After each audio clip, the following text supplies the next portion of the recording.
You know, like it told me, it taught me a lot just about, how the game works and how to move. And I feel like I was kind of just like culturing myself and ushering myself into what I'm doing right now. You know what I mean? It took a lot of legendary shit happening for me to understand I was also legendary.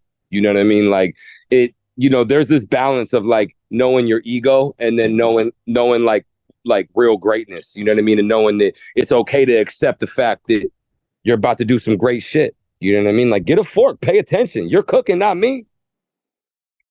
Yo, it's funny. But that goes with it. That goes with this. That's good. Keep that going. That was awesome. That might be the cold open right there. Yo, he was getting aggressive in a Descolo interview. Then he said, "I love you. See you next time." He talked to his mom.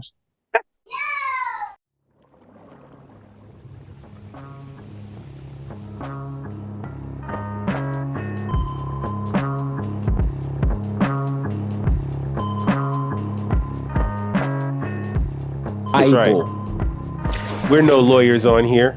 That's right. No. But that's right. No judges. Not a judge either. Okay, boom. We're gonna get this started because we already missed some good content, yo. Boom.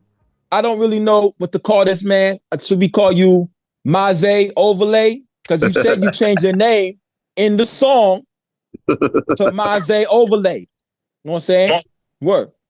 Correct? I feel like, like Coach said it best today. Like when you had Nas, like from like 93 to 95, it was like not Nasty Nas. Nasty Nas. And then on 96, it was like Escobar, right? So it was like to me, it was like the original was just Maze Overlay, right? Like, and then it kind of transitioned into the upper echelon. Well, yeah, exactly. And then we go to Maserati, and then we got Maserati Maze. You know what I mean? Like with the, and then it's just Maze. And now I feel like we're going into like there's all different variations of it. You know what I mean? So I feel like it's just the evolution, I guess, so to speak. But nah, man, that's all. These pseudonyms and aliases are all fun and games. But I love it's all part of the maze, bro. You know, AKA Tony Stark, Wallaby champ. Yeah. Anyway, hey, boom, it's episode issue 157. Carl, how you doing, bro? Doing fantastic. Repping a little 100 miles out of Canada. Hell yeah. Primo Jab, that's a dope shirt you got on there, bro. What's happening, man? He said, I'm hanging out. You know? Yeah. I wore this shirt to Sunday and everybody looked at me funny. I saw a brother from New York. Yeah, the Universe. Yeah, dude had a Universal flag on. And I asked him, yo, you know the Gods? And he's like, who?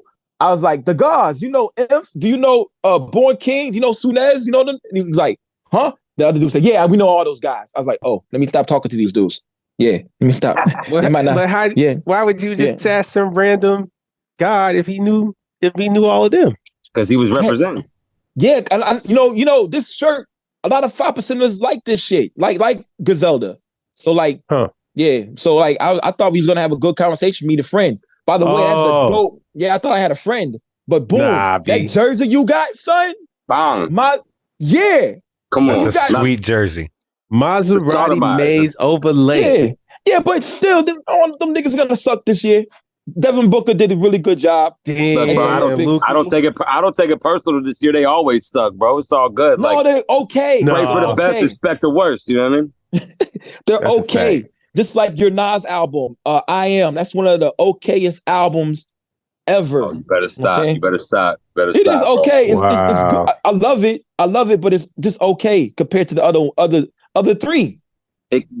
Yes and no. I mean, it can't be okay with Aaliyah and DMX and Scarface and just the amount of amazing songwriting that took place. It was you caught the end of the 90s, so you could tell the production was starting to lighten up a little bit, and the topics were starting to get a little bit more, I guess you could say, cheesy, right? Like there's some concepts. Not in the big things. Yeah, I mean, there was definitely like some more simple type stuff, but at the same time, I was having this argument today, like, because it's always going to be, it was written for me, but like what Illmatic represents to people, especially people that are like my age and a little bit older, they're like, it's always going to be Illmatic, you know what I mean? But for me, it's always going to be, it was written. I think like after discovering his whole catalog, even though I Am is what it was close to my heart because that's what introduced me to Nas. Going back through it, It Was Written was still the more superior tape, in my opinion. You know what I mean? So I love Dr. Knock Boot. Dr. Knock Boot. That's my shit, man. Wow. I mean, Undying Love was crazy. Yes. Yes. There's just so many joints that are just crazy. So I don't know, man. Money is my bitch. I like that song. I can't front. I do like Money is my bitch. I love the whole entire record. But compared to the other one, matter of fact, Illmatic, I mean, I Am is probably one of my favorite top 2 Nas albums. But do I think that they're better? Do I think they're better than It's Written in I Am or even Stillmatic? I mean Stillmatic and Illmatic? Nah. Well, but you're right. Look, man, I think we got to stop judging Nas for I Am. Again, we said it earlier, man. None of us. Who the fuck judges Nas for I Am? It ain't not. I'm just saying Nas was a young punk running around with all the money in the world, all the accolades, all the success. People knew who he was. He coming back, slapping people in the face. Yeah, this isn't the same Nas that was Nas in Illmatic. He's in a different mind state. So I mean, that's what I mean by judging or looking at him sideways, like how you were saying a little earlier. Like, yeah, the themes are kind of changing. They're getting a little bit more party minded, a little more, lighthearted, right? As opposed to the couple early albums, and that's because he's living in a different space. But I mean, think about it. He got jams on. I mean, New York State of Mind Part 2. Yes. Favor for a Favor, like you said. Hate Me Now. I mean, Hate Me Now is like one of the greatest songs Nas ever made. Motherfucker. I think there's a point to be made, though. There's a difference between favorite and best. Yeah. Because there are a lot of things that, for nostalgic reasons, that I like. The Danger Mouse MF Doom record is one of my favorites. That's probably is it better than Operation Doomsday or Food? No, it's not. I hear what you're saying. But it was my introduction to Doom, and I was a huge Adult Swim fan at the time. And so, the Aqua Teen Hunger Force and all the different references and stuff, I immediately just freaked out over. So nostalgically, it's my favorite, but it's not better than Operation Doomsday. It's not better than Food. For me, Illmatic is always going to be the one, because there again, I was there for that change in hip hop and what Illmatic meant to what rappers could do, because no one was doing that at the time. So indeed. So I got top 5 Nas albums for Maze Overlay. You living good, bro. You got the good lighter. You got a cube with it. You living good, G. You looking healthy. Know what I'm saying? Word. I appreciate it. I appreciate it. I'm in this. And crushing this year. This year. I see it. Thank you. Your drops have been amazing. Yeah, bro. Oh, I got the shit in the record player right now. I don't know if you can. I got the joint in the record player. Oh shit! There we go. Oh, there we go. Yeah, you signed it. Shout out our sponsor, the Press Collective. Damn, yeah, creating for looking at this fine product by MCs such as Maze Overlay, some of the finest rap spittery of 2024 in mine and a lot of other people's opinions. You've been going insane. You've been losing your mind. Congratulations. Look at that. Definitely, I can tell. Yeah, buddy. And look at the merch. Look at it. Fucking beautiful. You gotta cop up, people. And they sound good too. If you can, they all gone usually. I played it. Yeah, I played it. We've been talking about the good mixes for a minute. You know what I mean? Like that was one of the things. That was one of the foundations. Was like, yo, I appreciate the audio quality. Hey, let's go, Gio. Throw this shit on the grill. Let's go. Sorry, guys. But nah, man, I feel like make sure you keep it medium raw. Man, you already know. You already know, man. Nah, it's been I did a lot of hard work to be able to get to the spot where I could even drop this, consistently, and there's a huge part of my heart that has just a lot of gratitude in it, because I'm grateful that things worked out the way they did. Grab that, going on the grill, let's go. Yeah, all that.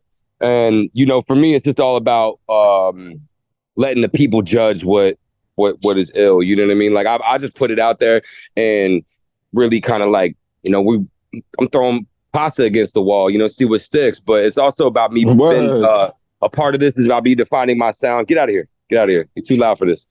It's been a part about like me defining my sound and actually like finding like what I really like to rap over, what tempos I like, what types of beats I like. You know what I mean? Like it's different when I work with Loretta or I work with Bishop or I work with Benji or, you know, I work with Wino Willie. Like everybody they bring something different like out of my artistic ability. And, you know, look, we've seen a lot of good runs, and what I'm trying to do is just have a good run in hip hop. I don't look at this as underground, mainstream, or, you know, it's got to be, you know, one thing or the other. I'm just making music. It just happens to fall into a certain genre or subgenre, and, you know, that's why I'm like trying to even keep evolving and progressing and just making shit that's even more musical, and it doesn't just fit in a box. It's not necessarily just hip hop or just rap or whatever, you know what I mean? Like, honestly, like what I've been thinking about a lot lately is kind of like how much I enjoy doing what you guys do. You know what I mean? That it's not all about making music for me, like, especially living in a day and age where it's about branding and, you know, everybody's really more focused and buying into the brand more than they are the actual music itself. You know what I mean? Like, nah, man, get out of here. Yo, come on. Man, fucking Jumanji around this motherfucker, man. You already know. Come on, Lukey, you already know. Come on, bro. I like Jumanji. It's one of my favorite movies. But the kids can't talk. You wanna talk your shit and the kids can't be there. You gotta do the muff ears. You know so I will say what you've been doing. Italian households are different, you know what I mean? So you learn quick.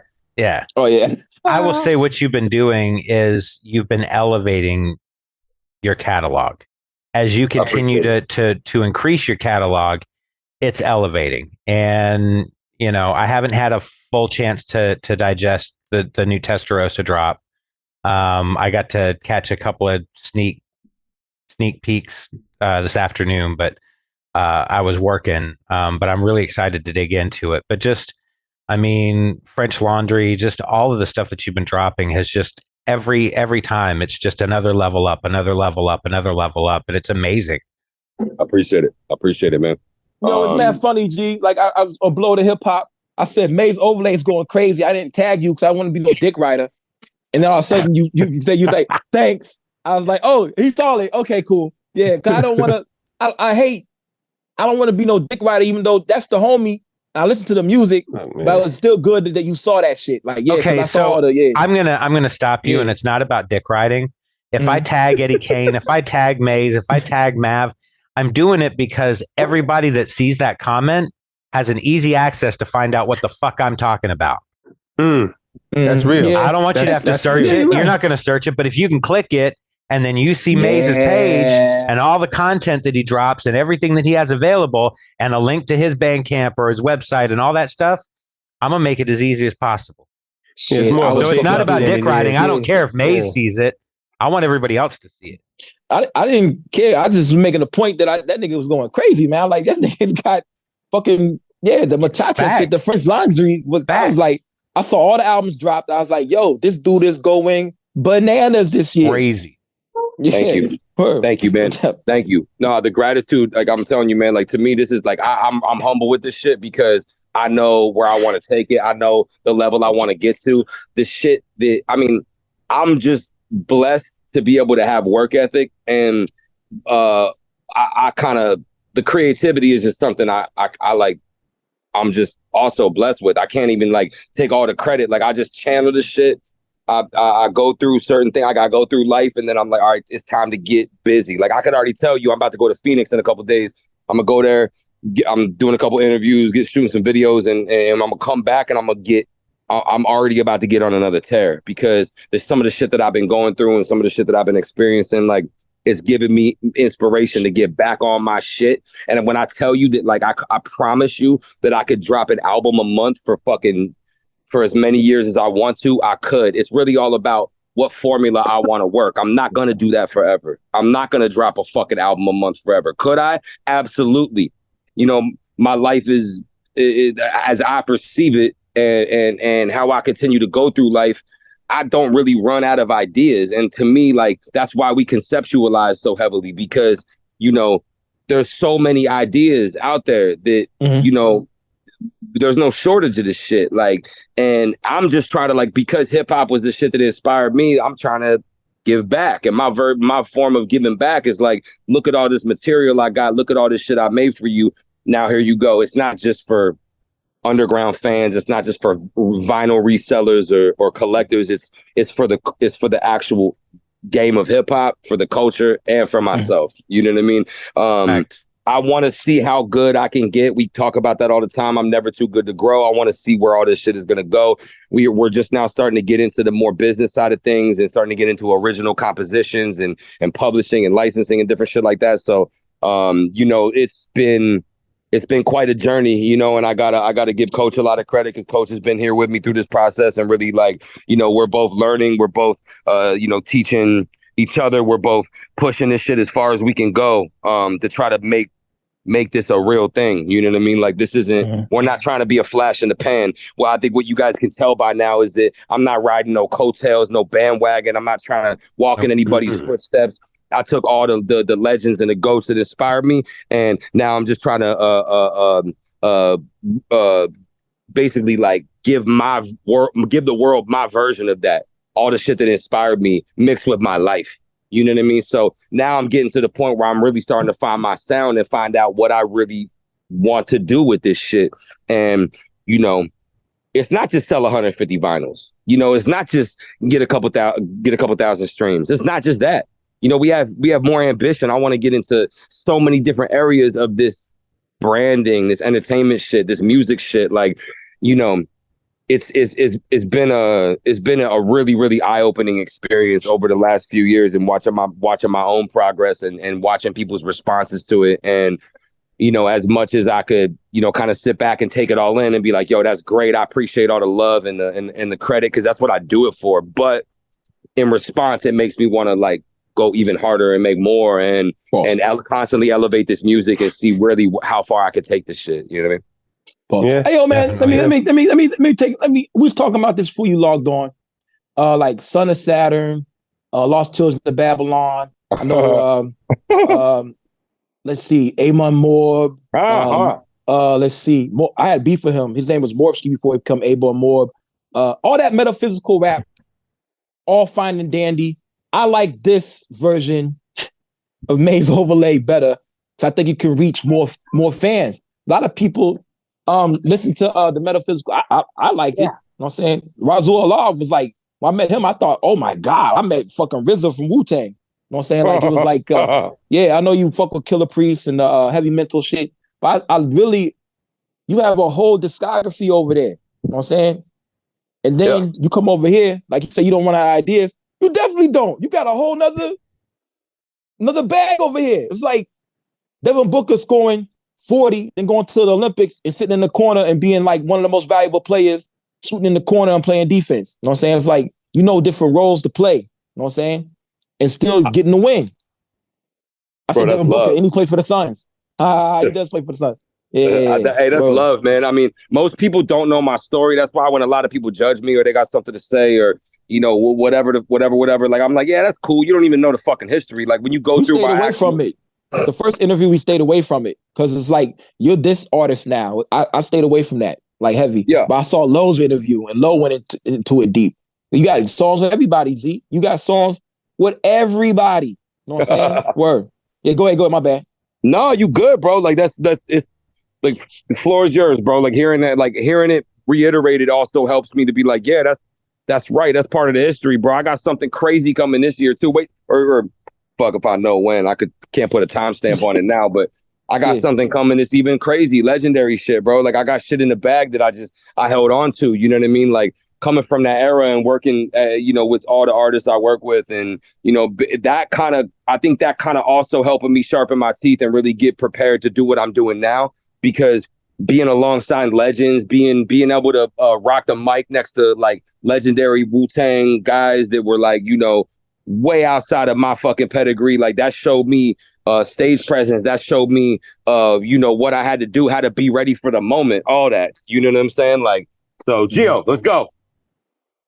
You know, like it told me, you know, it taught me a lot just about, you know, how the game works and how to move. And I feel like I was kind of just like culturing myself and ushering myself into what I'm doing right now. You know what I mean? It took a lot of legendary shit happening for me to understand I was also legendary. You know what I mean? Like you know, there's this balance of like knowing your ego and then knowing like real greatness. You know what I mean? And knowing that it's okay to accept the fact that you're about to do some great shit. You know what I mean? Like, get a fork, pay attention. You're cooking, not me.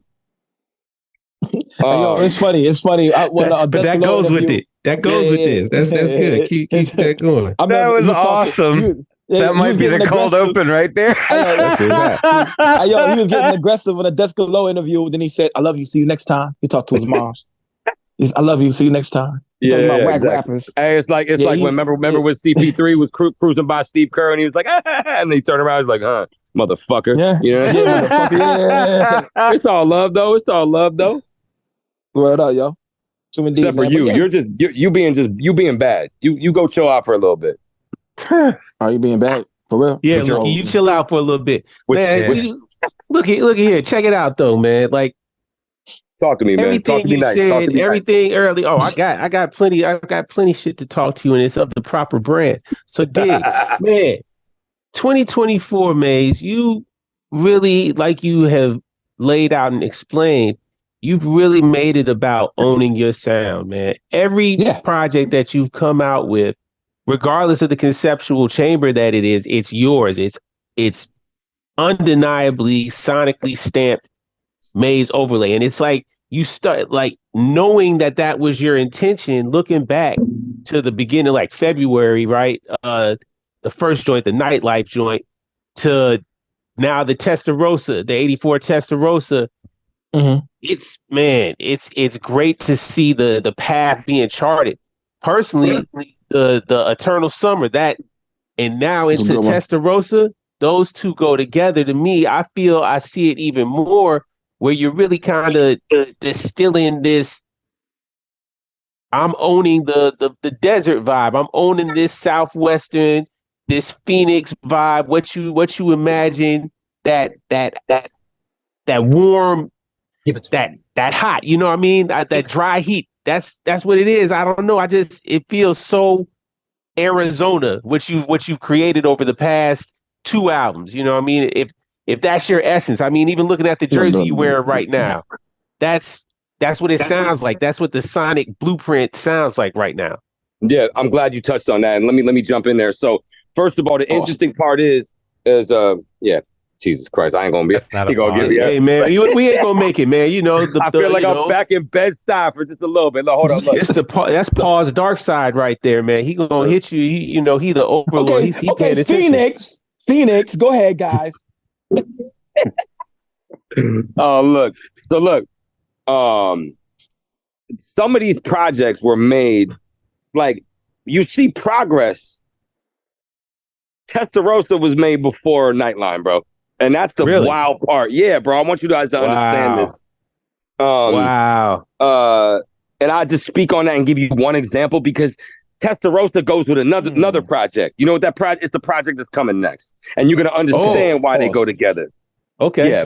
Pause. Thank you. That was. I should have called my own. I don't know why my own on that one. I'm slacking. I'm slacking. No, that was safe talk. That was safe language. I don't know, man. Coming next. It's up next. He's shell shocked. It's up. So it's coming. Okay, boom. Okay. And so check it out. So sometimes, this has been very, very important for me to give people the right project at the right time, regardless of when I make it. Sometimes it displays. I may just be in the mood to talk about a certain area of my life, but sometimes I don't want to get too ahead of myself and jump out the window and go from, like, I'm telling my life story. I don't want to go from 15 to 25. I'm going to miss a whole window. So to me, also like this, sometimes what I'll do is I'll make the majority of the records and then I'll, like 2 years later, I'll add a couple records. You got to remember, I started this process 3 years ago. I started Testarossa like before I ever worked with Sadu Gold or anything. Like, and because the one of the producers had an aneurysm, it brought me and Ason together. We connected because of that. And then, yeah, bro, and it's real shit. And so that kind of stalled the project a little bit, but still, it was like, you know what? The more time you put into something, the greater that project's going to be, bro. Because one of the missing ingredients in cuisine, in art, in music, in film, and everything is time. It takes time. You can pump something out very quickly. You can microwave something, right? You're going to have no nutrients. You're going to have nothing from that. The flavor's going to be boo-boo. It's going to be overcooked, whatever. It's not. It takes time to do things, man. It takes time to feed your family right. It takes time to make good art. It takes time to get good tattoos. It takes time to understand what and good is all subjective. But to me, good is the shit that has the most amount of intention, time, and order in it, and love in it. You know what I mean? Like, that's really the best shit. You know, you could pump out something that's real surface level real quick, but it's not the same. It's just not the same, you know? So. Okay, Mace. Well, that's how you sound right now. That's Mama's home cooking. That's what I want. I feel like you told us before you had like a bunch of albums in the stash. So that, oh damn, what's happening? Come on, right out the grill. You know that fresh organic free range right out the grill. You feel me? Come on, dog. That's real. That's real. That's what's up, yo. Hey, man. Don't feed the family like you Bor Rock. You heard? Fuck out of here. Speaking of Bor Rock, shout out Bor Rock. Hey man, I'm gonna just be honest, man. I'm gonna say something right now here in the end of August, and I don't want anybody to feel any type of way, but if they do, fuck them. Do better, you know. But right now, there's an arms race going on in our world, and as far as rapper of the year type people, there's like 5 names that's really causing damage, doing wreck out here, man. It's Crime Apple, it's Pro Dillinger, it's Vegas 7, it's Bor Rock, and it's Maze Overlay. Okay. Maze Overlay. And that's it. And that's in no particular order. But for me personally, you know, and that's a big statement. I know I'm saying a lot without saying a lot, but I said what I said, man. You know, that's how I feel as far as the type of music and the intensity and the just volume of quality works that's coming out right now at this point in the year. It's a hell of a fight between those 5. You know, for me in my playlist, you know, that's how I'm feeling. And you know, don't get me wrong, I'm not trying to take away from the other 10 names that are also battling it out for supremacy this year. And there's a lot of people, you know, don't let me, you know, diss anybody. But when I say off the top of my head, bro, that's why I'm happy to be here talking to you right now and really talking to, you know, drawing more attention to, yo, this man been 2024, 6 albums that he done had in the tuck, some of them. What else could possibly happen this year? It's ugly out here, man. It's dangerous. Man, wait till you see next month, bro. Look, at the end of the day, like, bro, there's some great names in there, bro. And a lot of people at different levels. And when they say, look, like, I love what Carl talking about. The favorite ain't always the best, but at the same time, what's beauty is there's this balance of like work ethic, output, content, ability, skill, dynamic range, flow, all this shit. Go ahead and put me on any of them because I check every motherfucking box, bro. Everybody, hey, you sound like you. That's why you in there. Everybody like that you mentioned, it sound like them. Everybody got their own sound. It's originality right now, man. 100%. And I love what Carl talking about. Like it's not just, you know, just your favorite don't make it the best, but you can base the artist based on all these different boxes. And I'm gonna tell you, like, I feel like I check more boxes than anybody I know, and I'm supposed to feel like that. I'm supposed to feel like I'm the best, that I could be one of the greatest, that I could fucking damn near out rap any of my peers, that my competition is people at the motherfucking top. I don't look at anybody that I know is competition. I feel like they're building their own shit. They creating their own lane, whether it's SD Knack or Bordy or Pineapple or any of these dudes, XP. Boo Boo, XP, all my West Coast guys, Daniel's son, shit. Everybody that's creating their own sound is dope, bro. But I don't look at anybody as competition because comparison is the thief of joy. And everybody does what they do. I don't focus on anybody, whether I like somebody, their content, how they rap or not. I wish them the best because just like on I Am, my man Nas said, I wish you the Full best. circle. Even if you wish me the opposite, sooner or later we all see who the prophet is. Ain't nobody look. Hey, they may Full be circle. better than me, so to speak. There might be artists that are actually better than me on paper. Can they outwork me? Are you gonna show up? How much money you got? What's your credit looking like? Can you afford to go? Whoa. I love this side of you, my guy. This man talking. Okay, me and Maze is the same dude. Don't get me started on the motherfuckers. Y'all motherfuckers only surface level. Don't get me started on the actual universe, the shit that really matters. Just on a surface level. Can you afford the flight? There you go. Okay, me and Maze feel the same way.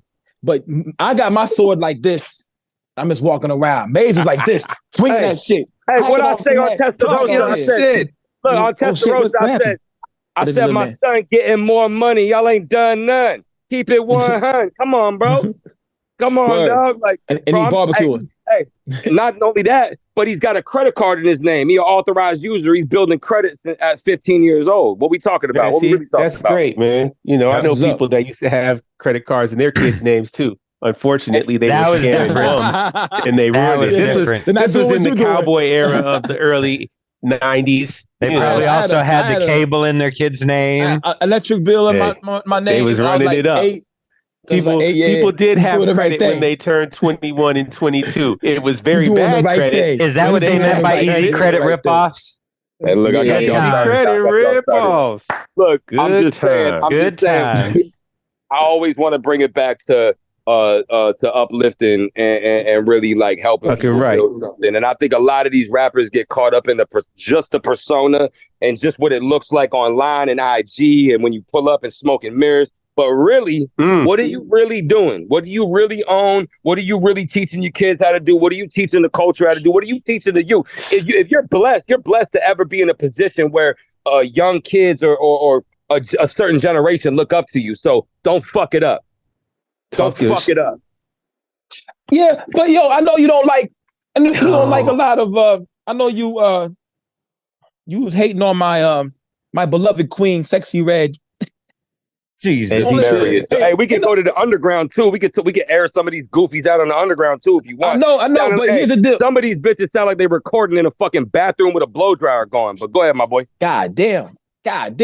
Oh yeah. I heard. Oh, what's that new Miles Roulette? That dude's horrible. Anyway, boom. None of y'all know him, but he sucks. But anyway, boom. There's a lot of rappers I know that you like. But yo, I don't want you to say you might block your blessing, G. Same word. It's like, I don't know. Some of these rappers I know you don't like. There's been times we had comments and you was commenting. Yeah, but yo, the Sexy Red shit, she's from St. Louis, I'm from St. Louis. That's the reason why I like her. So? I love her. You know what I'm saying? Who gives a fuck? Christ. I like Nelly. She came in, look, bro. I'm just hating on you. Nah, that shit crazy, bro. That shit is all bad. That shit is. Hey, thank God for the fucking record execs that want to make the culture look like shit, because that's the only reason. Hey, I hope their private prison stock went up when they fucking got hurt. Hey, but wow, Maze, hold on, Lukey. Hold on, Lukey. And Maze, thank you. Look at that. See, this is how this shit works. So check it out, man. The dude who was the head of the label that is promoting Sexy Red and putting out Sexy Red is Lucis DeGrange or something like that. I have to find the exact name, right? And his label is like, no, it's his son. Excuse me, it's his son that is the head of that label. But he has also now become the head of Atlantic, just as of the past couple weeks ago. Hey, and his father owns Universal. Let's stop before we get canceled. Because look, I mean, you pay attention. Real music. Pay attention how this game is being played.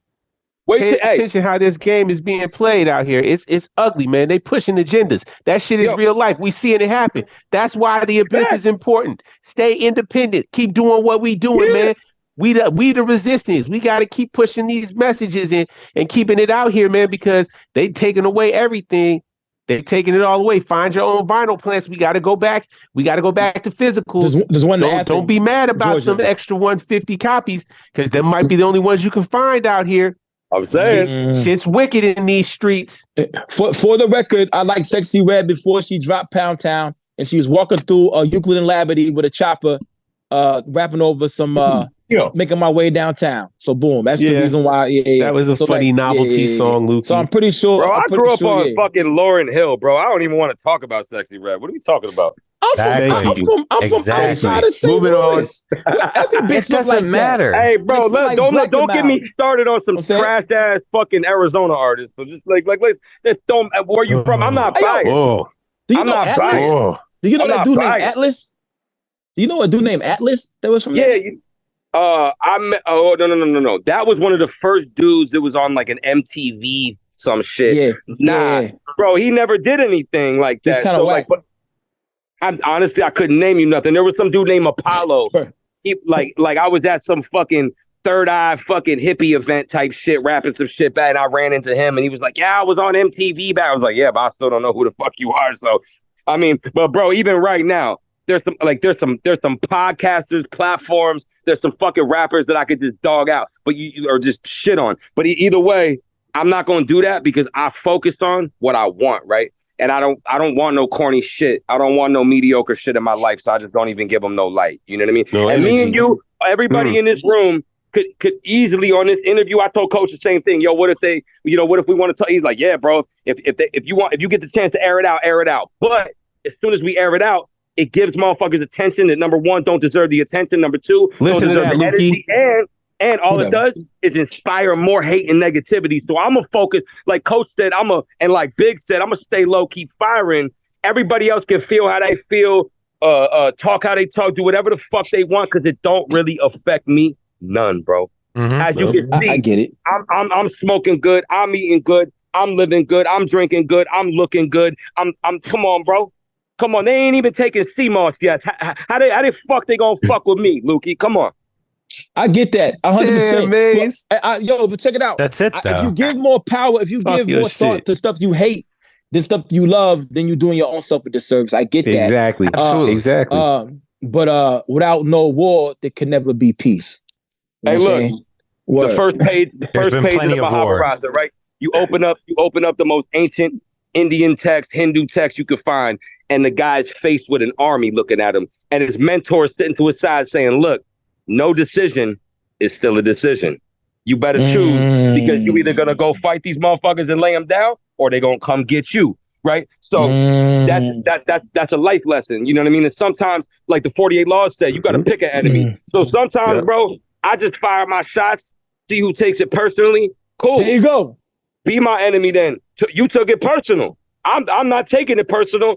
I'm just fucking talking my shit. So it also separates the sensitive from the fucking, from the resilient. You know what I mean? Like, everybody love to talk shit with this rap shit, but some people be taking it personal as fuck when this is all entertainment.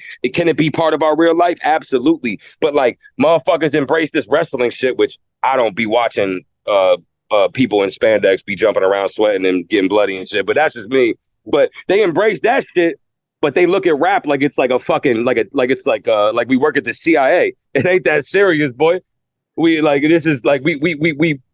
to just represent ourselves, represent our life, and try to like represent the culture, and you could tell your story, but we're still actually having a little bit of prolific nature to it. You ain't got to drag everybody down with you and be negative as fuck.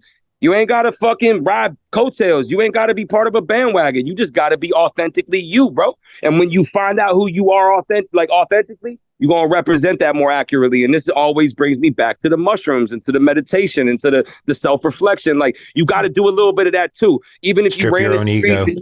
And you did all the crazy shit because you built that ego up. You need that ego death, bring you back down to size. Yeah. Remember, we all part of the same whole, bro.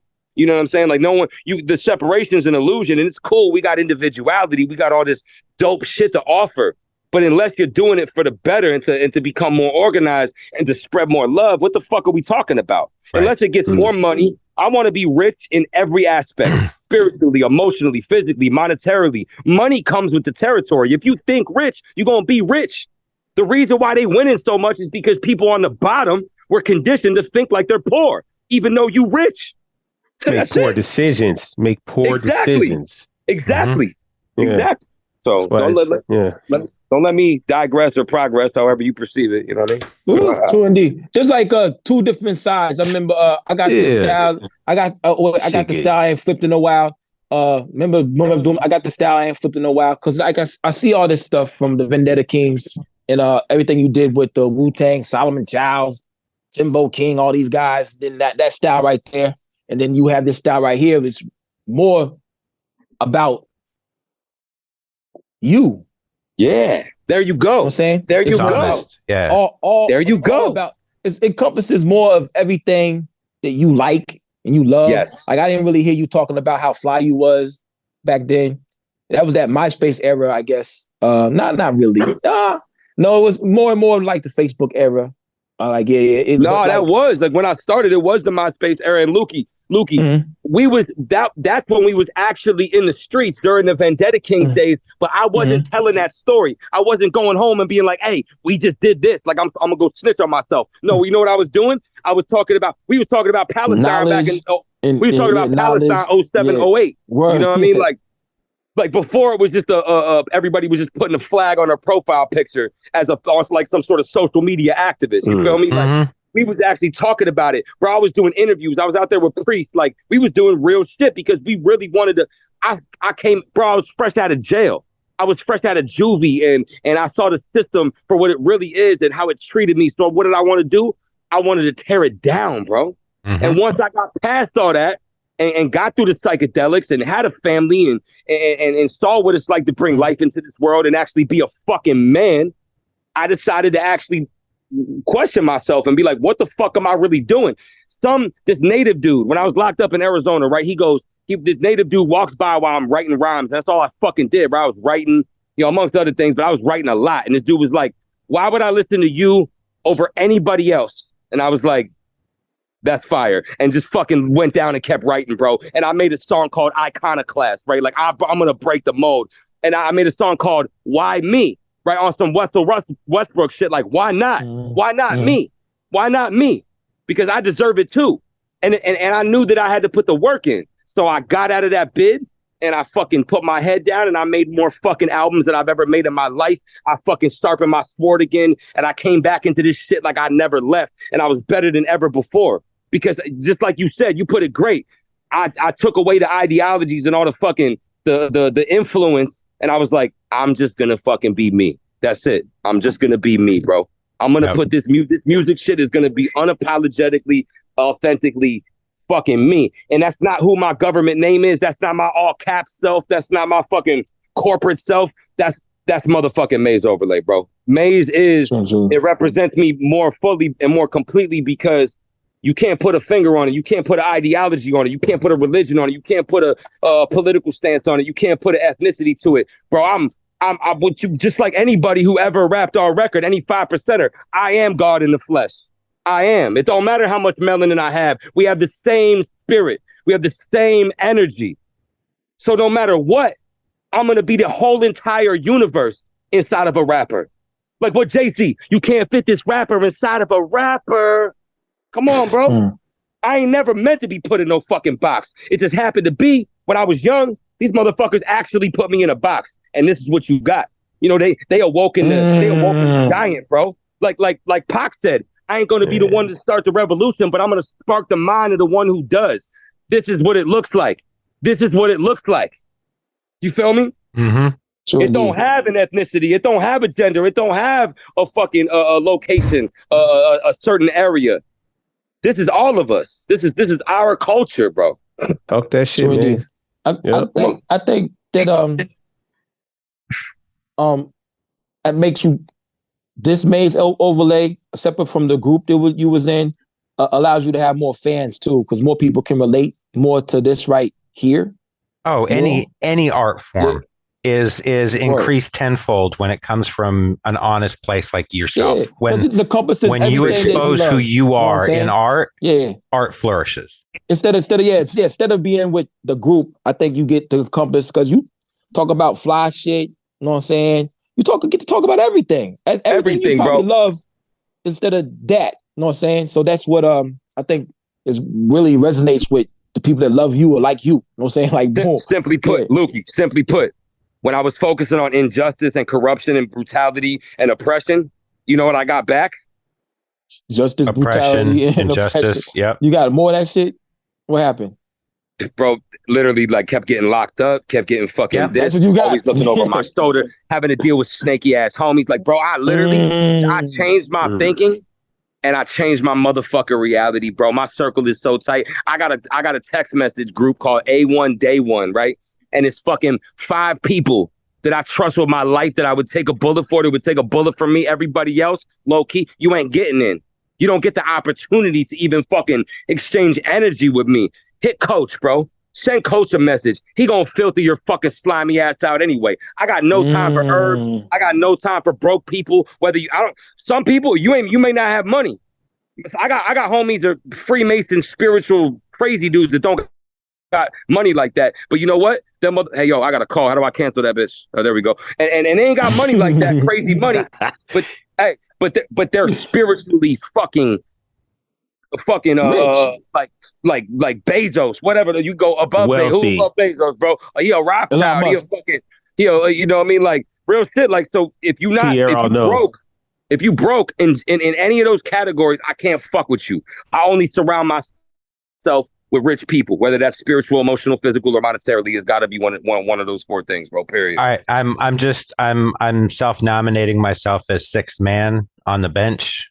You just, you know. Let's go, Jamal Crawford. Let's go, Jamal Crawford. Hey, yo, low key. Shout out to the legend. Yo, Jamal Crawford has the most 4-point plays in the history of basketball. He's clutch. You know because of that double pump ass 3 he does and gets people off their fucking feet. Yeah. Also, I think he had some huge of the best basketball handles. ID. I think he had top 5 best handles ever in the league. No, real quick. Yeah. Oh, yeah. Without question. I was out there balling with my son, 2 kids, probably 18, 19. Bro, I was smoking everything. I was blocking passes like I was fucking Aqib Talib. My boy, these kids were like, bro, these kids was like, bro, how old are you? I was like, bro, you better start taking some black seed oil, some steam off, and eating clean, my boy, because I don't know, bro. Like, I'm way older than you, that's for sure. You should be playing better. Get your shit together, okay? I love saying that. Couple of my favorite things I say to the basketball court is like, you could have came out my ball sack, nigga. Fuck you. I say, wow. That's okay. Crazy. And yo, what I say, no one does that in public. You want to get Mookie touched. Does. You don't want to get touched. Go play ping pong. I love saying that. I love saying, it's okay. You lost to me. I've been playing basketball more than you've been living. How old are you? 20? Oh shit, I've been playing basketball more than you've been living. G, it's all right. You'll win. You won't ever beat me until I'm like 50. That type of shit. That's why I tell my son when it comes to like hand on hand, I'm like, yo, you ain't whooping me till I'm 50. Like, so get used to it. Hey, I'm 51 and I can still whip up on kids. I'm just saying. Honestly, I wouldn't fight you. I wouldn't fight you. Be honest with you. I wouldn't fight you. Carl got hella guns. I think now's a good time. I believe that. He looked like he got hella guns, bro. He's an American now. Don't let that Canadian politeness fool you. We converted him. When Carl crossed the border, we assigned him a revolver and a shotgun and said, "Here you go. You're an American." We gotta go back to this though. Yo, we fucked up, man. I've written this down in my upgraded. Notes. A whole page. Of Top course. 5 Nas Always albums. Close. Oh yeah, that's what's up. We got the beam on it. But Maeve, top 5 Nas albums. I'm really interested to see what your top 5 Nas albums are. No order. Shit. No particular order. I mean, shit, I'll give you the order. I don't know. It was written. I am Illmatic, Stillmatic, and Godson. No, it's got to be Godson. I really fuck with Streets Disciple. I might just take a 2 for 1 on Streets Disciple. The first disc. You like they Streets both Disciple? Crazy, low key, but yeah, I'm gonna say Godson, bro, just because I love Get Down so much. That record was crazy. I love Get Down. Yeah, Mastermind is my shit on there. Mastermind is like one of my favorite Nas songs. Ninth Wonder, God's Stepson, Ninth Wonder remix, crazy. So indeed. Tell me y'all ain't heard God's Stepson. Not a mile away. I love that shit. I heard that. I heard that. Yeah, I heard that. The whole album. CD. Second Childhood, right? Second Childhood, right? Yes, Second Childhood was great, but I still like the first one better. I like. How these records ain't sold out yet, man? That shit crazy, huh? 26 copies, bro. 26 copies, man. We did a buck. We do a buck 24 or something like that. You know, something like that. On the but from the press collective? 84 Tester Roa. Oh, yeah. Whoa. Was that on Copenhagen or is that the Press Collective?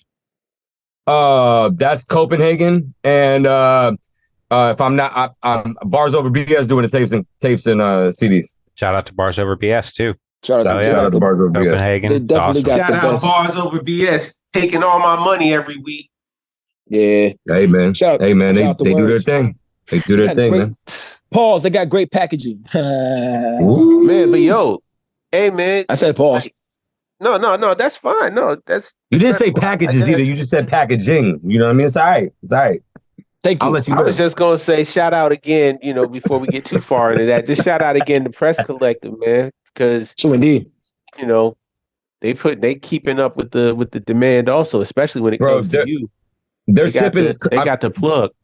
Yeah, no, they we were able to work out a deal where I was able to give them multiple projects, and they were able to really execute as far as design and everything. Yeah. Like they really, and their shipping is crazy. It really is.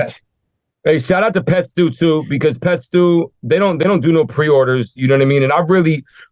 No disrespect to anybody that does pre-orders. It's just that I get a lot of feedback from my personal homies and from fans. It's like, bro, I've been waiting on your fucking record forever. And I'm like, bro, I don't have any control over it. You know what I mean? Like I'm not packaging your shit up and sending it to you, bro. Hit me when I got some personals and I'll break you off with some personal shit. But that's it, bro. But and I don't sell my personals like that. Like you really gotta if I know you really love what I do and you're like, yo, I want you to sign it, this and that, I'll sell a personal. But I'm not hitting anybody over the head. I'm not trying to go mock homie on them, even though I love that. I love that. I love that I love his branding. I love what he did to create that. That's special, but it's just not my brand. My brand has always been a little bit more, ain't nobody in Haiti buying a $700 vinyl. So, and no disrespect, I'm just saying no, that's a fact. I mean, he probably goes to Haiti and gives them money for all I fucking know. I'm just saying I don't think he's making his albums for the Haitians. That's crazy though, because you could have fooled me. It sound like it. No, I think he's making it for dudes who live in New Jersey. If anything, for white kids that spend $700 on vinyls. Well, no, that's easy. That's a $3,333. I don't think that's who he's making the music for. I think that's who ends up getting the music because he's attached the mystique to his product. Absolutely, like you said, exactly. The brand that he's worked so hard to cultivate and create is that. Yeah, you're hearing some rarefied, pure, highly sought after, expensive product. And I give you that. I give you that every month. I give you that every month, Primo. I give you that every month. No, I don't. This is what we're talking about. The difference between you and Makami is I don't want to say exploiting. Let me not even say him. What you're doing is you're again keeping it proper for the people. You're keeping it. Hey, you can get down with me. You can cop from me. Shop with my people, you're going to get it in a week, and you're not going to spend an arm and a leg, and it's of the same product and quality, even better. You're going to have your whole own vibe. It may not always be like different. That. It may not always be like that, too. You know what I mean? I feel like there's evolution to brands, and especially where, this physical lane is going. We are definitely moving in a direction that's more niche, that's a little bit more expensive, but, I still want to make it accessible, if there was that's the word. Thank you. If a kid had hit me up and it was like, bro, I'm your biggest fan, this and that, I'll probably give it to you for free, sign it and pay for the shipping too. You know what I mean? It's all situational for me. You know what I mean? And I'm just, because I attract my own abundance and my own wealth. And that's part of it. The music is part of it. My shit is worth something. It has value. It's it's like the idea right now, I want more people to have access to my shit. Like I said, I think Makami created something special. West Side Gun created something special. Tech Nine created something special.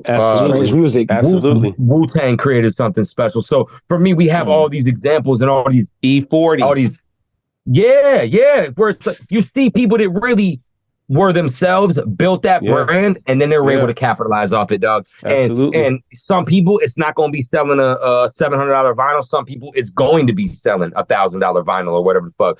And just like Wu-Tang really changed the game when they sold that album for $1 million or something, even though he lost it eventually, I think. But either way, like, that was a game changer. Nipsey selling his album and have Jay-Z copy. You know what I mean? Like, look, that type of shit is like, it's experimental, but it's also like, that's dope. That's part of merchandising. It's gambling on yourself.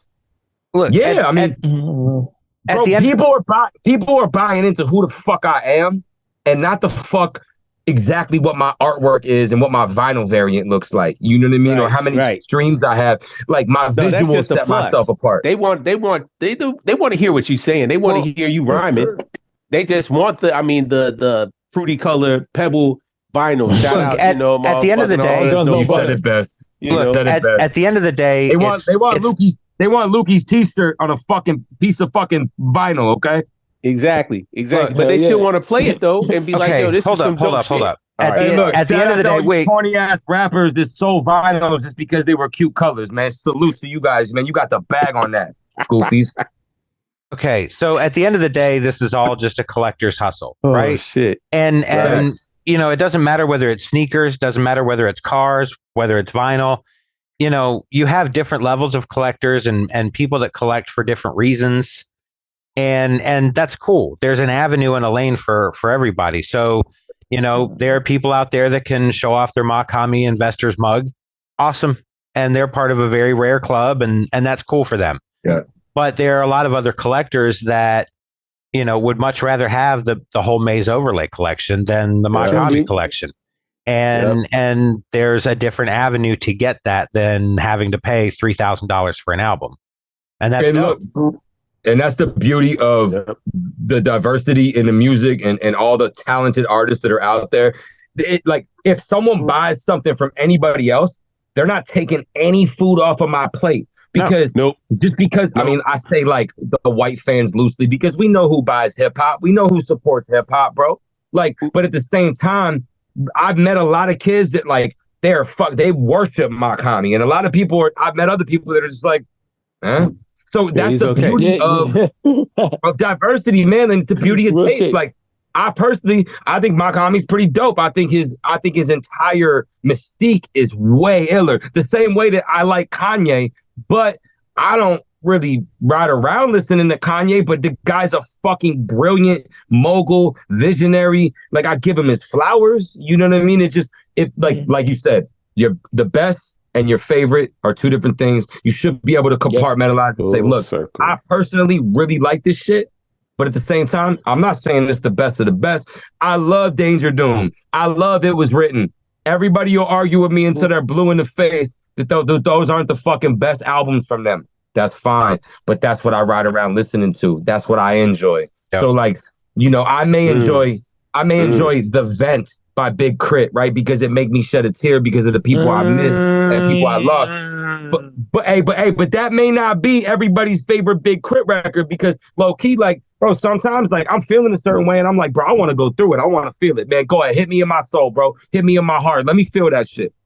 You know, maybe it's been on my mind. You know what I mean? Maybe I've been struggling with some of the people I've missed. You know what I mean? The reason why I made such a break with Vendetta Kings is because my man died.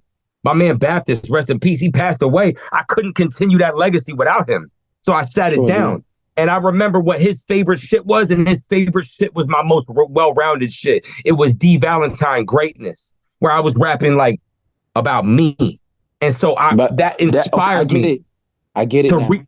You know what I mean? To rebirth myself and be like, you know what? Now, especially since I was sitting down for 2 years, where I was like, you know what? I'm really going to reinvent myself. And I'm not just going to fucking do this. This part of me does it specifically to bring attention to my homie that I lost, to the legacy and the respect and the credit that we never really got. And I'm also like very much so, if I had a fear, it would be the fear of losing. You know, I want to win so bad, not just for me, but for all of my people. Like, me and all my day ones have a pact, right?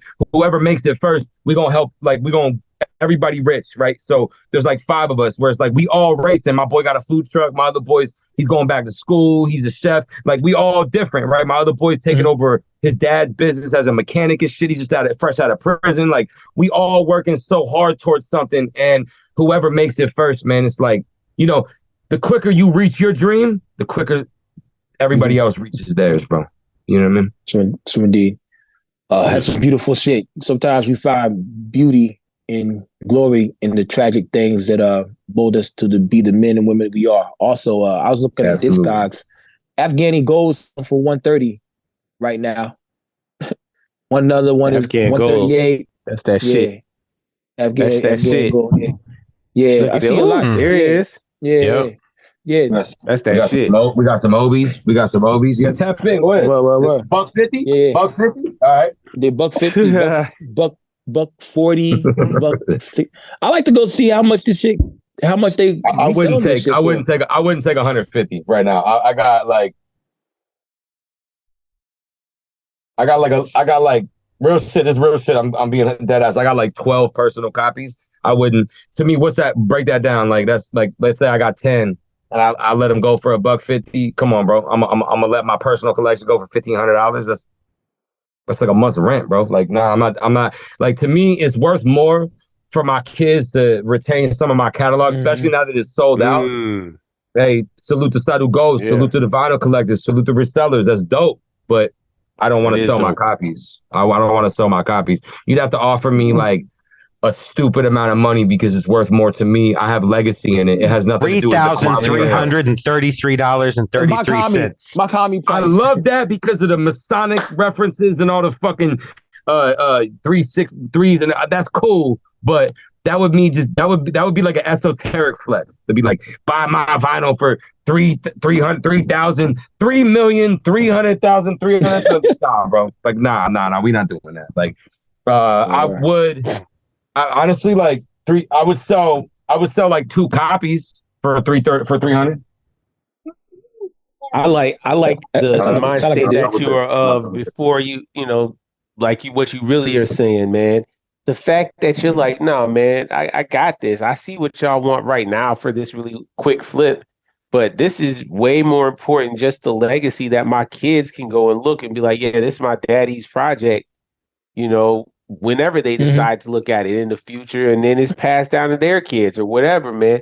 This is what this era is about, man. And I go back to saying it's all about independent ownership and really taking control of our own destiny and our own legacies, and leaving behind tangible monuments of the memory of the memorial magnificence of this era. I mean, that's just the best way to put it, man. And your kids are going to embrace that, man. That's dope. Like when you were out there rhyming next to your son while he was on the grill, man. I mean, that's, you know, I'm sure all the way, but I bet your kids be at school talking big shit. Like, yeah, my dad, you know, he underground. Yeah. Do your kids know how cool you are? Here, man. I don't know. You know, he's that dude in Phoenix. Like, man, you know, them little bogus ass learn everything you want to know about Phoenix and Arizona sites. They always, whenever we put your name on there, they always send me 18, 19 motherfucking notifications. Like, hey, yeah, this is about Arizona. And I don't even tag your name. I don't even tag you on it. And they just, because they looking at you right now, man. Like, you're synonymous with being that dude from Arizona. You about to be the dude that puts Arizona out there. No, he live in the, shit, it's $51 for this one. I mean, no, $75. Y'all said it, man. Y'all said it. I feel like, you know, damn, man, that's beautiful. I appreciate that. It took me a lot, man. It took a lot to be able to like kind of weather the storm, so to speak, and be able to like, I guess, kind of wait for Arizona to catch on. You know what I mean? And it's not that they're slow. It's just that we're very, very much like kind of like everybody. There's like these different lanes and there's different platforms. There's different avenues, and it's still hasn't synced up yet. I mean, it's dope because we have the way my man Doc said it, and I've said this a couple times, that we have so much talent. It's like the Suns, bro. It's like the Suns, bro. Look, so much talent, but we're not using it right. We're not working together yet. You know what I mean? To me, my favorite Suns team was the Mikal Bridges, the one that lost to the Bucks, because if they would have stuck with that, people they tend to see, it didn't work. You see, if Kobe was there, it'd have been like, next season starts right now, we winning. If Durant would have stayed with the OKC, if we would have kept Mikal Bridges and let that team grow a little bit, and one or two years, I mean, it's about having a lot of talent, and we don't really have the scene yet. We're not actually firing on all cylinders yet.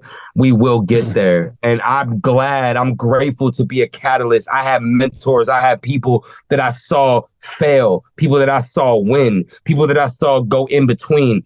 I could mention so many names right now. And, from the bad to the good, to the ugly, to the pretty, to the whatever, to the funded, to the underfunded, to the underground, to the mainstream, to the hood, to the whatever. There's so much of it, but we're just torn in so many different areas, man. And obviously seeing someone like myself that, was kind of cultured by the East Coast, but mainly raised on the West, you know what I mean? 21 years I spent in my life in Phoenix and a couple of years in LA. I'm more West Coast than anything. I'm more Southwest than anything. But those are my roots, you know what I mean? And I bring something totally different to the table than Arizona. No one in Arizona, no one in the fucking world, in the fucking country, in the industry, in the genre is like me, right? You could talk the white rapper shit, you could talk rappers in general.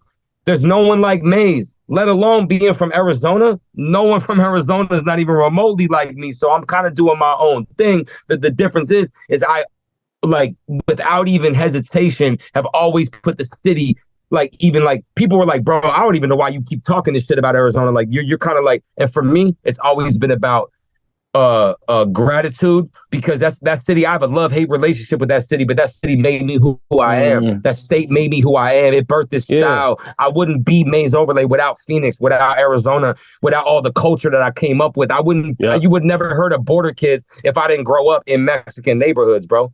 As Italian as I am, I speak more Spanish, you know what I mean? That's part of my culture, you know what I mean?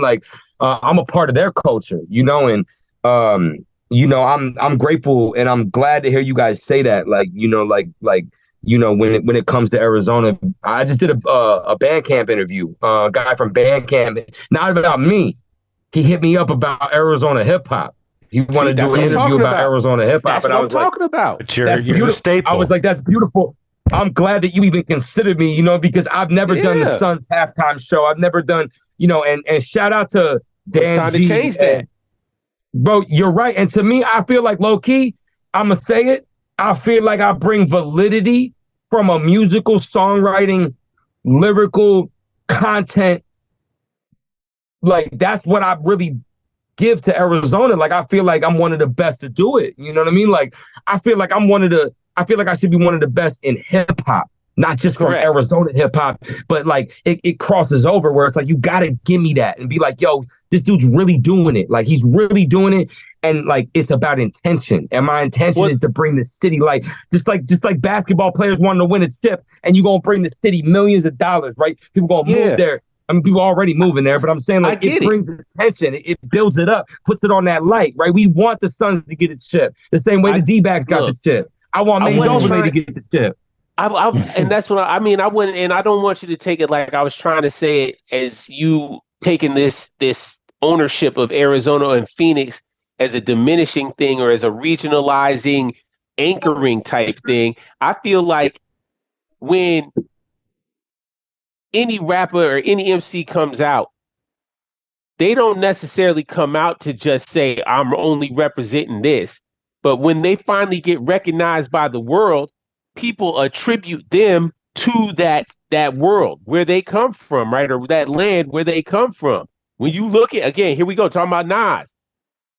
Nas didn't come out. I mean, of course, he came out talking about I'm from Queensbridge and everything. But after a minute, that's when you think about Queensbridge, you think about Nas, you think about Mobb Deep. You know what I mean?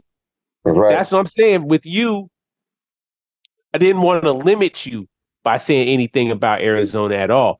And I think obvious that yes, just based on that Bandcamp interview that I gotta go look for and check out. I mean, there are MCs in your area that look up to you or that want to build with you. You know what I mean? Because you're the dude making noise, and when people out on the outside looking in look at Arizona, quick Google research, Maze overlay the first 13, 18 entries. You understand what I'm saying? Like when it comes to being an MC, when it comes to rhyming, when it comes to doing things. So you're doing the right thing, man. Hey man, that jersey again, like I said, that if that jersey had a sound, it would be Testarossa. It would be Eternal Summer. Eternal Summer. Exactly. It would be Eternal Summer. You know what I mean? That's the sound of that jersey right there. Absolutely. Real quick, I love that. equivalent exchange. Oh, shout out. Yeah, that was a dope one too. Yeah. The tape is going for $95 on Discogs. Yeah. That's why it's quality work. It's quality. Shout out to Wino Willie. The man been going insane since late last year. Look, since he's got 2023. He's got it. Yep. Is that the platinum joint and you got the gold joint? Oh yeah, I got them too. Bars over BS. Yeah, they put up though. Exceptional. They be biting. These other record labels be biting Bars Over BS and be having gold tapes and platinum tapes now. And it kind of makes me aggravated. I forget. I just saw someone have a platinum tape and a gold tape, but that's Bars Over BS kind of started that. You know what I'm saying? Like, yeah. Shout out to Ty, yo. It's a great idea. Yeah, no. Ty gets busy, bro. Like honestly, like I'll be honest with you because I'm the artist. Like, bro, whoever gonna contract me. I noticed like Coach he'll be like, yo, just if someone hits me up and I'm like, yo, Coach, someone hit us up. He'll be like, yeah, this shit is trash. We ain't working with them. Cool, you know. But if they're dope and you're doing good quality, we'll fuck with you, man. We also like, I mean, bro, I did Honor Amongst Thieves myself. You know what I mean? Like I could press my own shit if I really wanted to. I feel like I'm doing myself. I'm like also helping the distributor out by being like, hey, look, cool, I'll give you a project.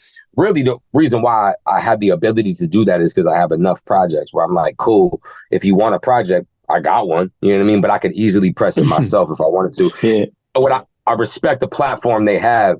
And the fact that they can get my music into the hands of, I'm more concerned with the people that really like my music and the people that really want to support me than just getting into. I love the fact that collectors and resellers. I love the fact that, but it's like that's the reason why Yeezy will be like one when Yeezy was Yeezy. They'll be like one per whatever because like I don't want one person to own everything. I want it to be broken up and let everybody have a chance. Like that's what raffles are about. That's what giving people be limited them. Like you cannot just buy all of my shit. Like I don't want one person. I want to actually see growth. You know what I mean? Like it's not all about just hitting a certain number. I think that's where being able to sell digitals on Bandcamp to me is really important.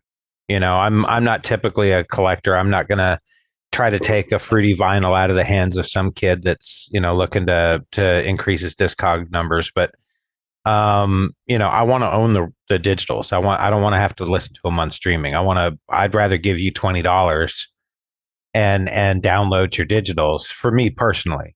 Mm-hmm.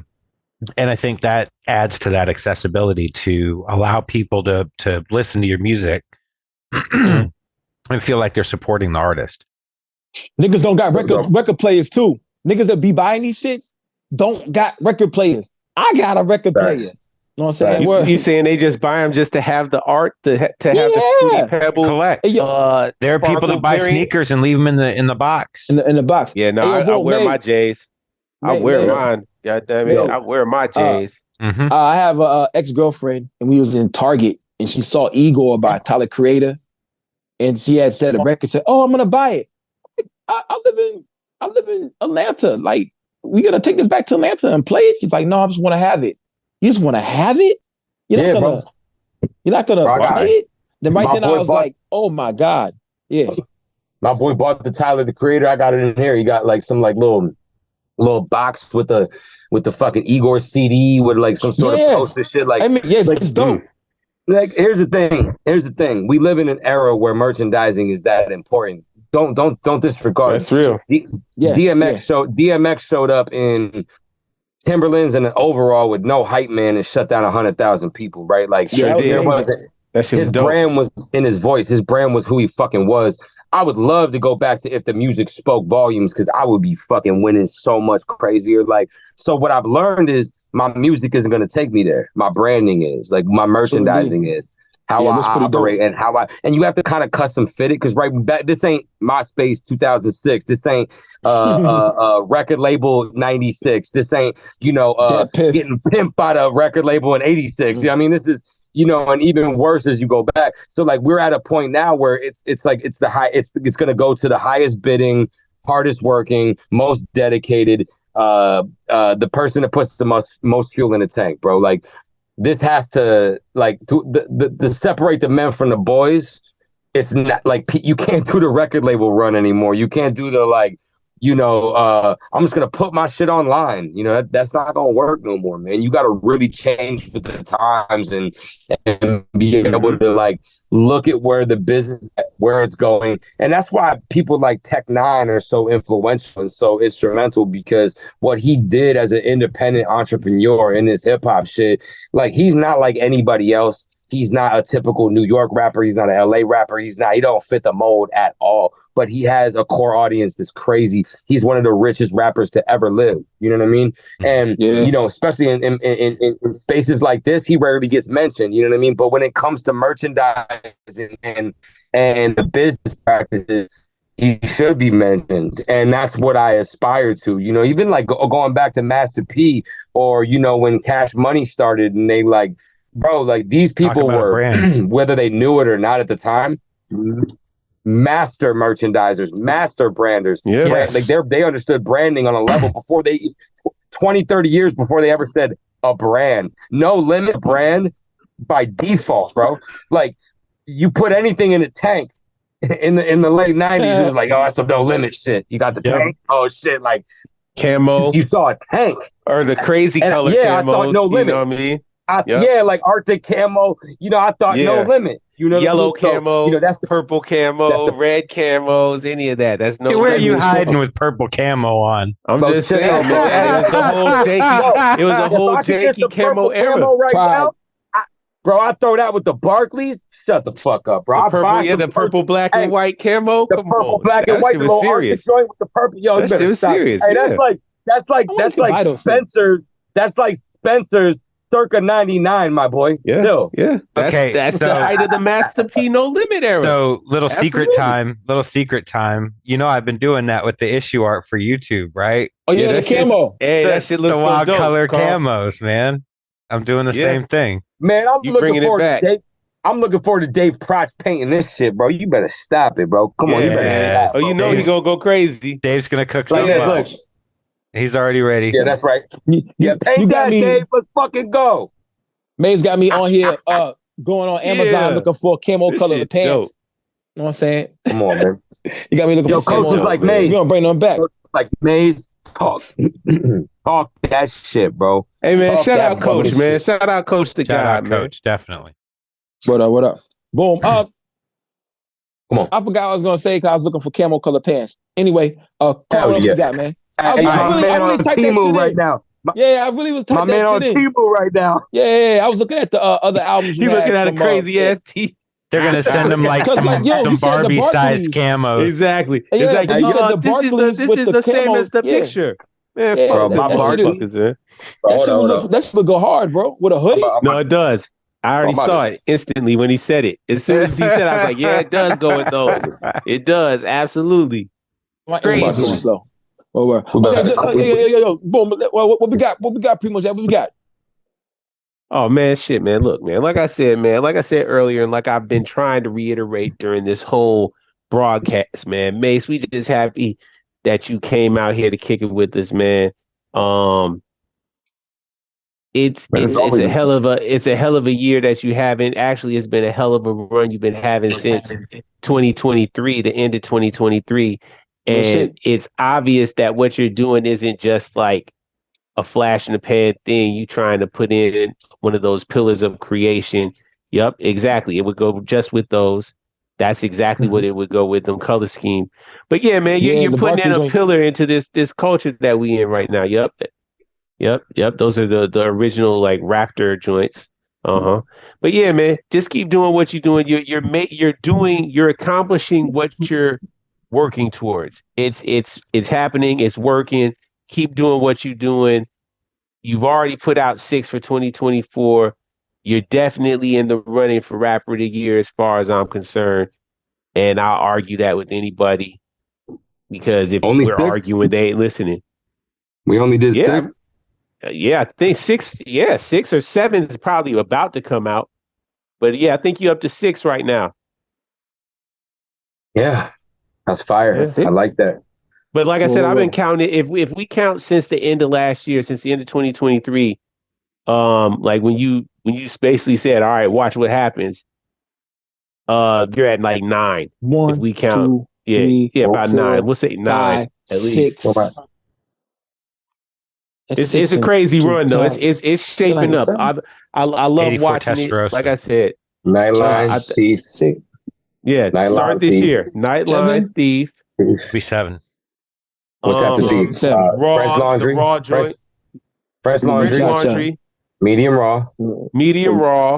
Eternal Summer. Eternal Summer, and then 84 Tester Roa. You're right. Yeah, that's 6. Yeah, damn, I'm 6. behind schedule. I ain't gonna hold you. I'm behind schedule right now. Like, no, that's 6, Lukey. That's 6. That was 6.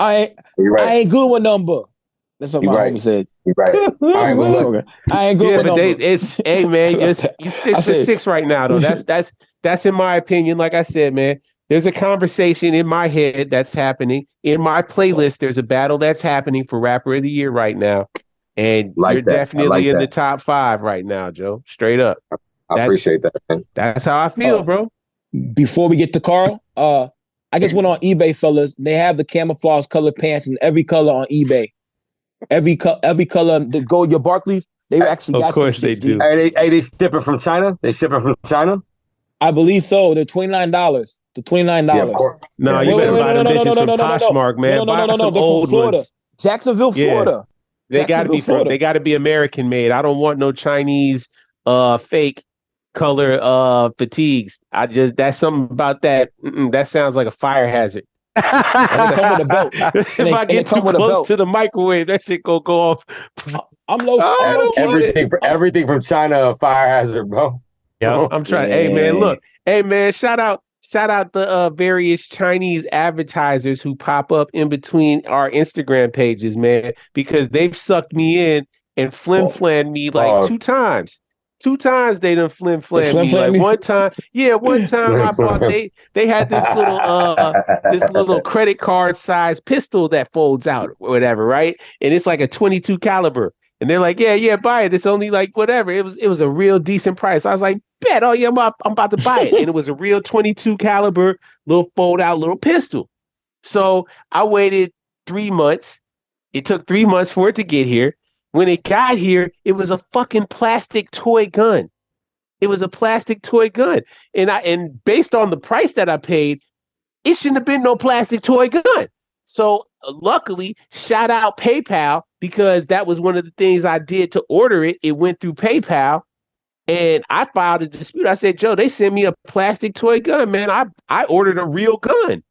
Then the very next day, the damn Chinese company going to email me talking about headline PayPal controversy. Please reverse your dispute against our product. If you wouldn't mind, you can just mail it back to us and we'll give you half of a refund. Like half of a refund, and I send you this back? Fuck out of here. You're crazy. I want all my money back and I'm keeping this. The end. That's a good story. The second one, I just bought these long range walkie talkies though, and they advertise that you get 2 of them in a pack. What's my man getting ready for, Lukey? Hey man, you got to be a prepper. Every day we prepping. He be watching too much zombie movies. Go ahead. My man got the. I be watching the news. Hey, you got the solar generator? You got. Don't do that. They gonna have you focusing on what? They gonna have you focusing on the negative. There's great news out there. There's great news. I know you got the solar generator. Oh yeah, no. I pay attention. I pay attention to the news. Yeah, man. You know Man, come on, man. Ipso facto, man. You know what it is, man. Hey, Carl, man. Talk to him, man. You know what it is. Carl got 2 generators, don't he? Trying No, to live I off just the have one grid that'll out run here, man. most of the shit on my house. Yeah, Okay. man. Carl, what we got, Carl? All right, so I don't know that I could be more excited and happy for you. Just, the fact that we've shared beers, I've met you in person. I'm a big fan of your music and your style. So to see you going on this run just makes me immensely happy. What makes me equally as happy is when I talk to people in DMs and they tell me, "Oh man, I met Mace at this show, or I met him, in New York or whatever. The coolest guy, man, so down to earth." And I know this. And so knowing that other people know that makes me immensely happy because you are one of those just genuine dudes. And, I think you kind of teased about it earlier about kind of jumping into our world, so to speak. Does that mean you're starting a podcast? I mean, I think that, I'm not that's not something that I'm actively pursuing at this moment. I just feel like if I had to kind of sum it all up, I would say that I think I'm really good at writing and being an artist as a lyricist and as whatever you want to call me, a rapper, MC, whatever, artist, musician. But I feel like what I enjoy more is having dialogue about different topics that aren't just hip hop related because of how one dimensional it can be. And don't get me wrong, hip hop has all these different elements to it, and all these different subgenres and different different things that make up hip hop. It's just that we work a formula. We're doing a formula right now, and I'll be the first one to tell you this isn't the most profitable formula because I'm barely giving people the chance to digest my music. This is about showing people that you should be able to trust in a brand that's going to be able to give you a lot and that's going to be able to really fulfill you. You know what I mean? People need to understand. They need to have a catalog when they go back. Even they don't have to go back. If someone taps in right now, it's gonna take them a couple weeks to make themselves through my catalog. 4 years ago, I had one project out.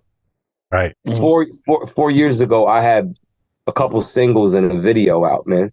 I methodically put stuff together, and through patience and through, dedication and through the wherewithal that it takes to orchestrate on this level, I was able to give my music to the people in a way that made sense. And,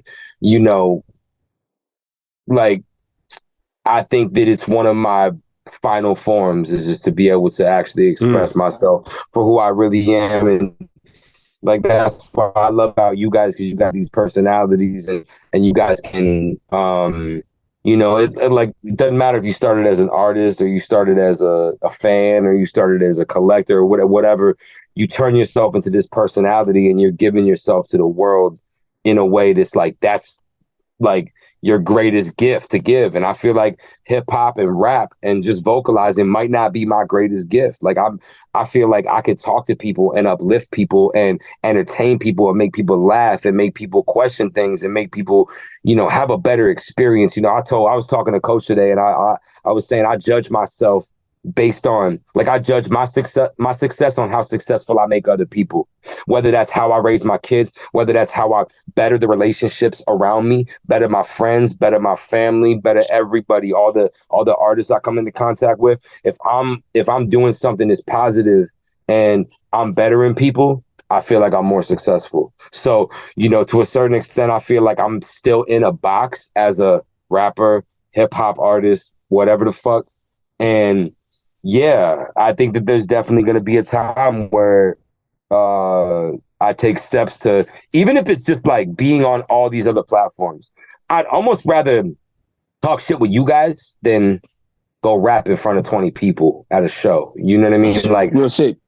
Now if it's 2,000 people, yeah, it's different. You know what I mean? There's gratification that comes from performing in front of a lot of people, but I really enjoy these conversations. I really enjoy just talking shit. I enjoy like putting shit into the universe and showing people who the fuck I really am. And like part of that down to earth, stay humble, be a human shit is because no matter how dope you are, you still take a shit. You still gotta fucking, you still gotta fucking cook dinner. You still gotta fucking feed yourself. You still gotta fucking, you a human, bro. So like, what's the point of being this like, nah, man, I'm like, yeah, fuck that shit, bro. That's cool. And that's for some people. Some people, to me, that's just insecurity and just, you know, not being fully cool with yourself. But I'm not going to judge everybody. I'm going to say, cool, that's where you're at. I can tell where you're at by how you interact with me and engage with me. You know what I mean? So, you know, just I pick up on energies. I pick up on nuances. I pick up on things that most people, they're like, oh, yeah, he didn't even notice that. Yeah, I did. I did notice that. And, you know, I act accordingly. You know what I mean? So, I want to give my energy to places that's going to have a large amount of return. And I feel like just sometimes me just having shit to say and talk about shit, you know, that could be more impactful than just someone listening to my record and being like, oh yeah, just another white rapper or just another fucking underground rapper or just another this. No, so, when people hear you talking, they get to know you. Right. Well, Yeah. Exactly. And to me, they understand that my story is way deeper, that I've actually been through way more history. Absolutely. Like, and hearing Lukey talk about it was like, yeah, go tell all these fucking underground rappers that. Go tell this lane that, bro. Go tell them what I've done.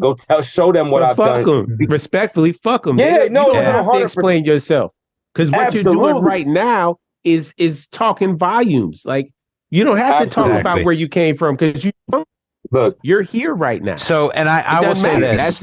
You know, that's what I feel. I never came into this talking about Vendetta Kings or my history or what I've done before this. I came into this like I was born 4 years ago. Yeah, that's why I kind of love that interview. Yeah, go ahead. I will say this in short form, I agree. In long form, I think all of those qualities that you talked about and the fact that you do have a gift for talking would mean to me that you would be very successful at it. What I will say to you, because I consider you my friend, if you need anything in that regard, hit me up, whether it's advice, whether it's equipment lists, whether it's whatever. You know, I thought he was going to tell me to not quit my day job, dog. I thought he was going to say, yo, don't quit your day job. No. I mean, I hope you don't trade one for the other. I would prefer you continue to keep rapping because I need more offerings. I'm not done, and I hope you're not. But in the same regard, I would love to hear that. I would tune into that every week. And if there's anything that I could do to help push that along, if you ever decide that's a route you want to go, I'm here as a resource, is all I'm saying. Well, I appreciate that, man. And I thank you so much for joining us on your second trip through. So indeed. Not the last, for sure. Not the last, for sure.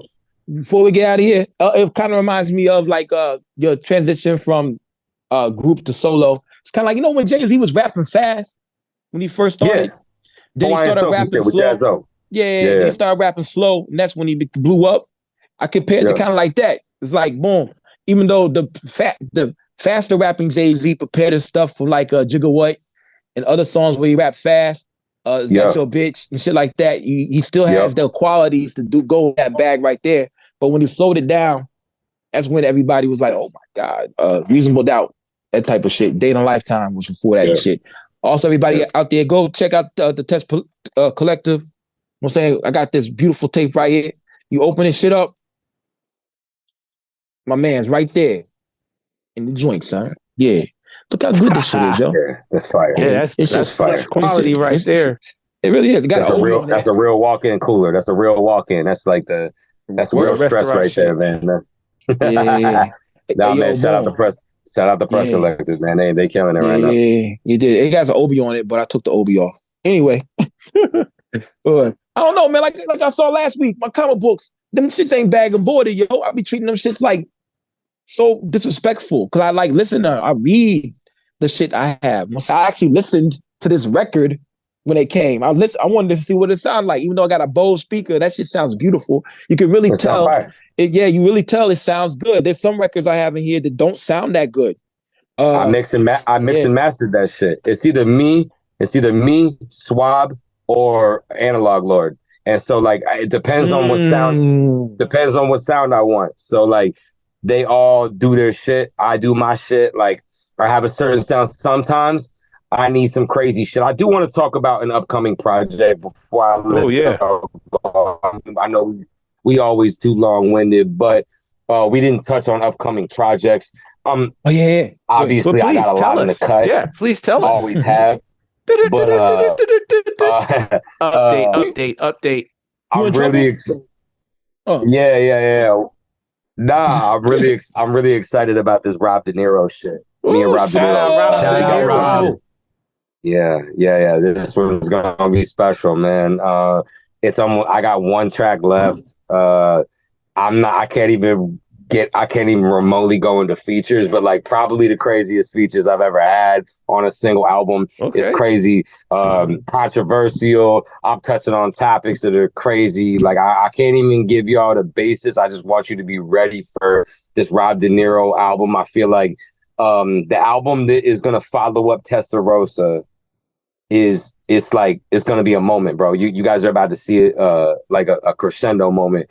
I always kind of fear like hitting a plateau and then kind of like I don't want to digress at all. You know, I don't want to discredit anything I've done because it's all equally as special and depending on the time and the sound or whatever. But like this particular project and then this album that I have for Rob De Niro is fucking crazy. And I kind of like I think just my fellow Phoenix guys, like I always kind of want to show out and give them a little bit of preferential treatment just because just like Lukey like Sexy Red, from his full circle. Whatever, like, full circle. I mean, like you did that, Kobe, whatever. So I wanted like really like Bishop. I'll tell you like this, and I want this to be known, and I want this to be very clear that Bishop helped me define what the sound of Arizona is and what my sound is. Bishop is like it's cliche to say that he's instrumental in something, but he really is instrumental in defining what my sound was and what the sound of Arizona was. There's this level of spaciness. There's this soul. There's this a little bit of West Coast, and then there's a little bit of East Coast, and there's a little bit of South too. And I feel like Bishop was able to encapsulate that and really give me the opportunity to create the sound which is Arizona, at least for me, my interpretation. So like when me and Rob get together, it's totally different than when me and Bishop get together because Rob, his foundation is different. They are actually blood brothers that are related, but have a totally different sound. And they did different things in this space. And I will always support them guys. Them guys are like almost like family to me. Every time I'm about to go, Bishop's going to be on an interview on a podcast in Phoenix in a couple days. He's coming with me.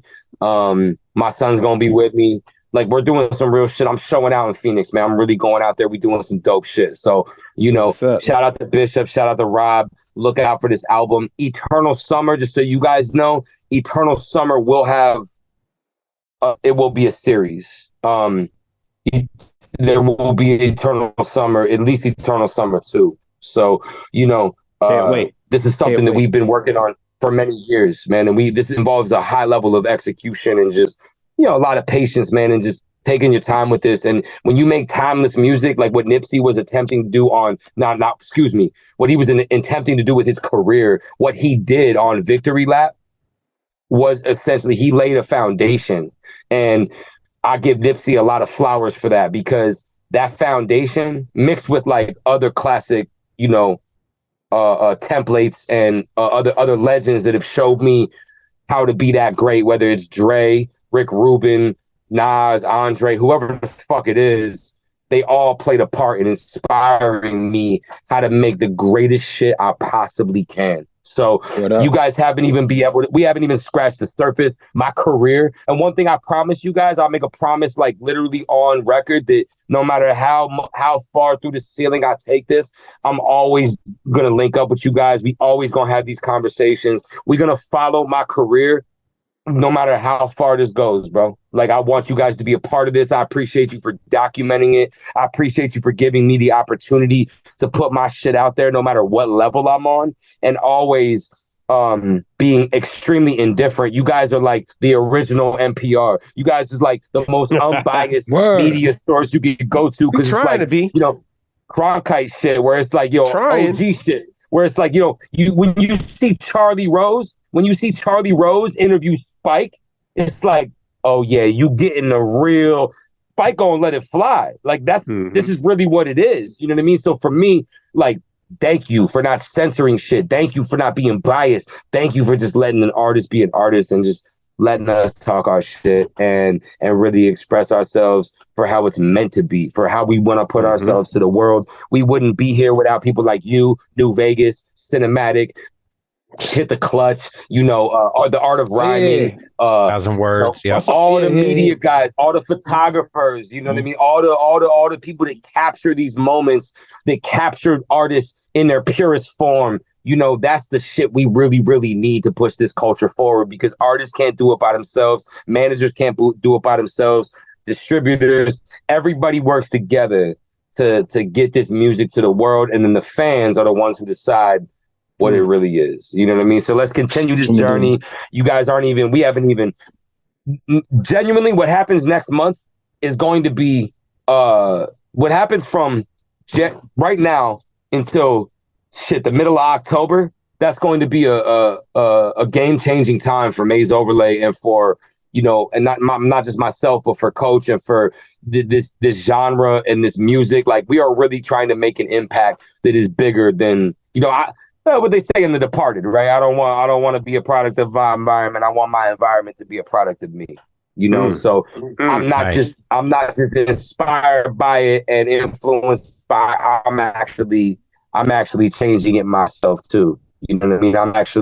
I'm actually affecting it and having my influence and putting my intention on it. So when they talk about hip hop as a whole, when they mention that in the future, I want to be a part of that legacy, no matter who the fuck you talk about, you know? So I'm glad to do it for my city. I'm glad to do it for my state. I'm glad to do it for myself. I'm glad to do it for the culture.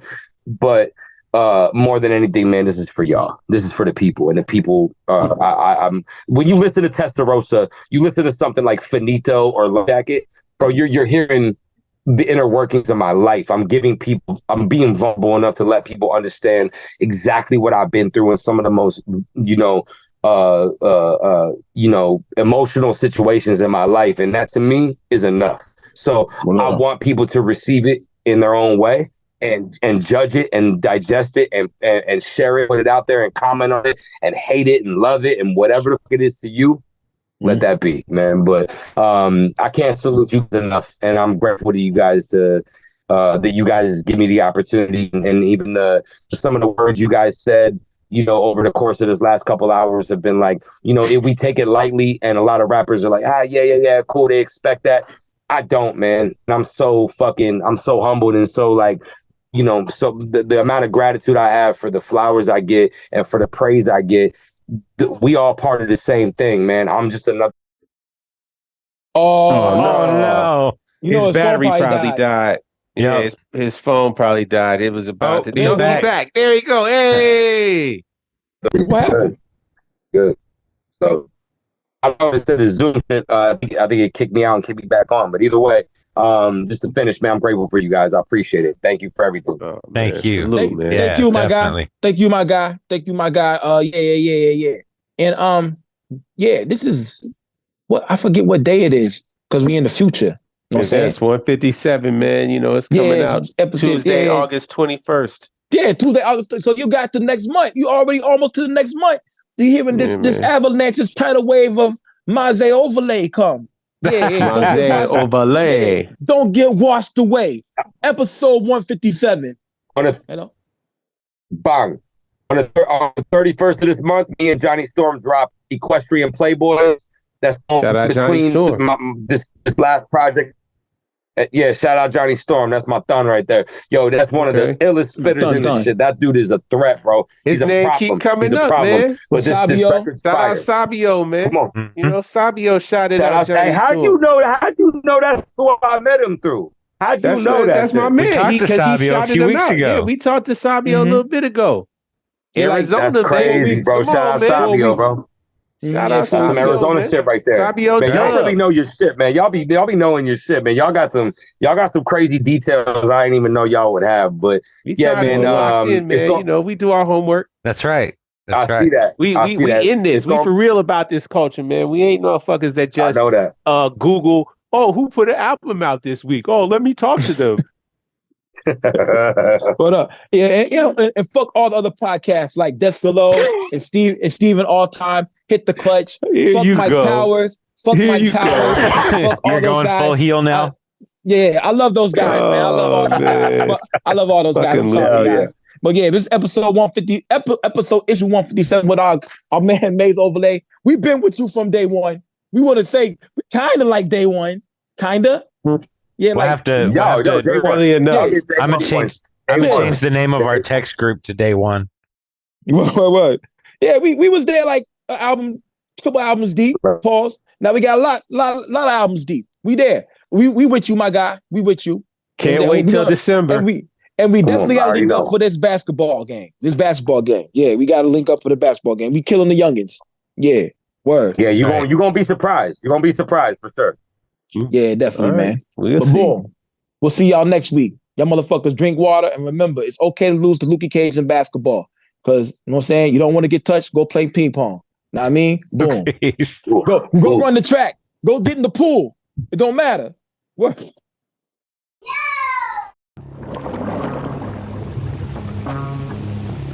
Yeah.